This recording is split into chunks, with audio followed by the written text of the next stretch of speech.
seclusion from the literary world, notice from the Prince Regent, correspondence with Mr. Clarke, suggestions to alter her style of writing. Jane Austen lived in entire seclusion from the literary world. Neither by correspondence nor by personal intercourse was she known to any contemporary authors. It is probable that she never was in company with any person whose talents or whose celebrity equalled her own, so that her powers never could have been sharpened by collision with superior intellects, nor her imagination aided by their casual suggestions. Whatever she produced was a genuine home-made article. Even during the last 2 or 3 years of her life, when her works were rising in the estimation of the public, they did not enlarge the circle of her acquaintance. Few of her readers even knew her name, and none knew more of her than her name. I doubt whether it would be possible to mention any other author of note whose personal obscurity was so complete. I can think of none like her, but of many to contrast with her in that respect.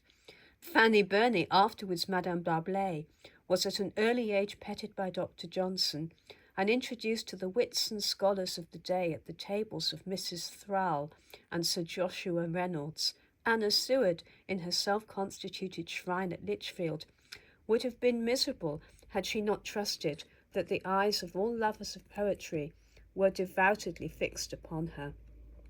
Joanna Baillie and Maria Edgeworth were indeed far from courting publicity.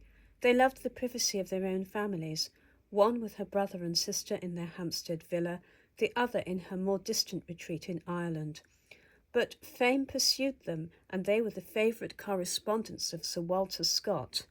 Crabbe, who was usually buried in a country parish, yet sometimes visited London and dined at Holland House, and was received as a fellow poet by Campbell, Moore and Rogers, and on one memorable occasion he was Scott's guest at Edinburgh, and gazed with wondering eyes on the incongruous pageantry with which George IV was entertained in that city.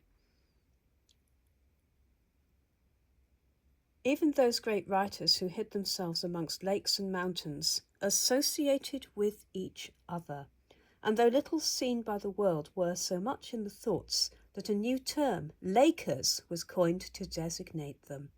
The chief part of Charlotte Bronte's life was spent in a wild solitude, compared with which Steventon and Chawton might be considered to be in the gay world, and yet she attained to personal distinction which never fell to Jane's lot.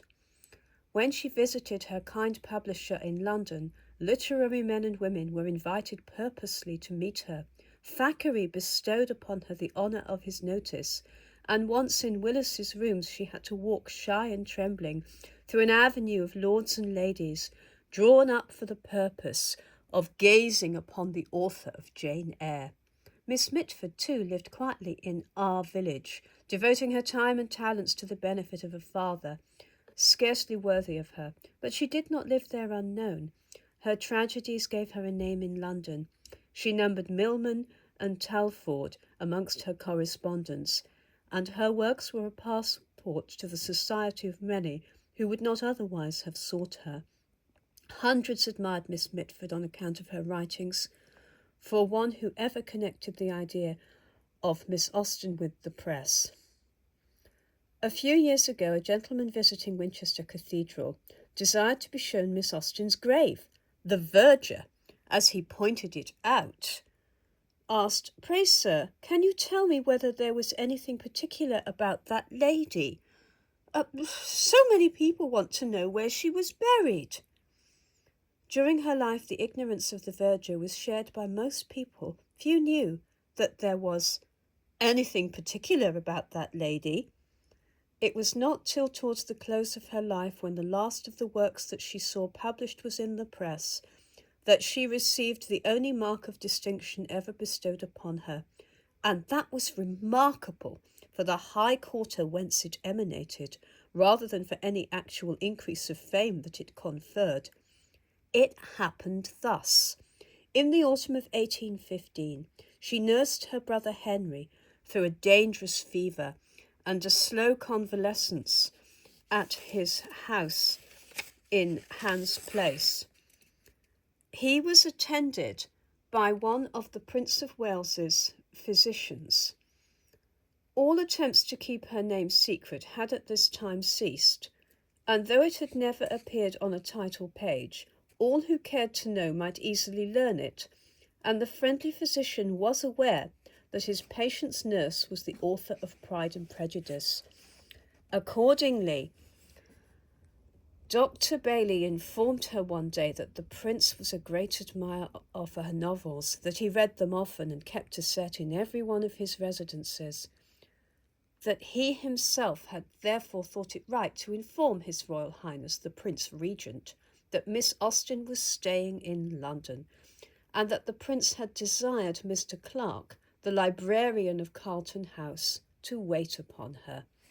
The next day Mr. Clark made